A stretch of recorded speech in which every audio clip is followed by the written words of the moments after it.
For more on this, we're now joined by Brian Kamanzi, who is the energy policy researcher for Trade Unions for Energy Democracy. And Brian joins us via our video link. Brian, thank you so much for joining us on SABC News this evening. And I'm sure you saw the insert that we just played for you. And, you know, the minister there recently being seen talking about the ramifications of these coal power stations, especially talking particularly to Komati and the job losses in that regard. Maybe just paint a picture for us and just tell us the ramifications of closing down a power station.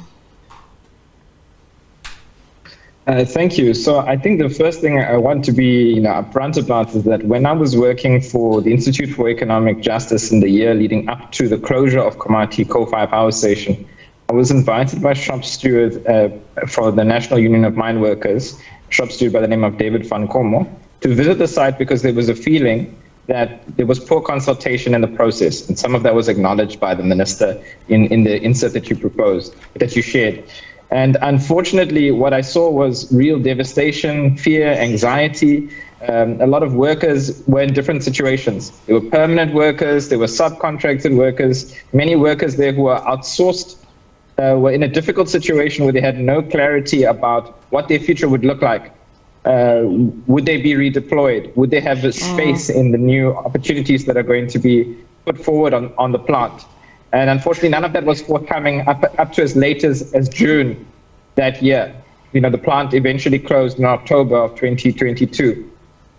So what did it mean? People were fearful of crime rising in that area. It meant the loss of livelihoods for their community. It meant the unemployment and poverty, inequality and unemployment is a scourge across the nation and also in these areas. So it meant a concern about a deepening of that. It means that some of the municipalities where these are located are underfunded and vulnerable to these big economic shocks. And so a close like this really means, a loss across the entire value chain, and that of course has an impact on local budgets as well. Recently, we saw the minister especially being quoted saying that the Komati power plant experiment was not a good guinea pig. Do you concede to that, specifically with you telling us about the uncertainty of many of those who lost their jobs?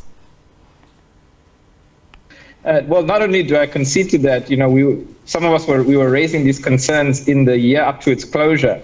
The trade union movement in particular, COSATU, NUM, NUMSA, were raising issues about the concerns of how organized labor was left out of the formation of the Just Energy Transition Investment Plan, the broader plan, the specific negotiations around what would happen to workers. And again, I stress, different types of workers. Eskom likes to say, no, Eskom workers lost their jobs as a result of this process. Well, a number of the workers there were outsourced. They were not directly employed, even though they had worked at that plant for some of them 10 to 15 years. So of course it was not a good guinea pig, and that was never the case. The alarm bells were being rung, but no one was listening. And unfortunately, I think what is taking place now is a process of legitimization. Yeah. There's not an adequate acknowledgement about the process, what went wrong with the process, and how fundamental some of those errors are. I think that the fact that there was lack of consultation is actually baked into the process now, because you need a fundamentally undemocratic process in order to privatize an energy system or a water system. And so this is no different. Yeah. And Brian, our biggest takeaway from the closure of the Komati power plant, even there, the president talking about workers, and it's what we are talking about at this point in time.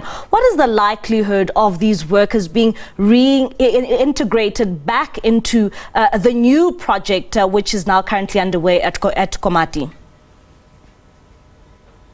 Okay, so if we look at Eskom's socioeconomic impact study, that was the final version was published in March this year, you see that it estimated that 791 jobs were at risk, directly at risk. 276 employees were directly employed by Eskom, and the PCC, the Presidential Climate Commission, has estimated that about 159 of those have had their contracts retained. 231 people were employed by a subsidiary company, Eskom Reintegration, and 303 subcontracted workers were also employed on site prior to the closure. Those were the most vulnerable. Up to now, we haven't heard any plans about what would happen to them directly. There have been plans for economic diversification. There have been new projects that have been implemented on site. Most of them, to be honest, very small. But there were no guarantees that were made to those workers. There was very little consultation, and there was absolutely no collective bargaining agreement. So we have completely predictable outcomes from a process that was, I think, in many ways fundamentally flawed. I think, for some of the designers with good intentions, but at a political level, I think it was absolutely never going to deliver the just mandate. We have to remember that the just transition is a concept introduced by the international trade union movement. It's about negotiating. It's about collective bargaining agreements. So without one, you'll have injustice, and that's what we have.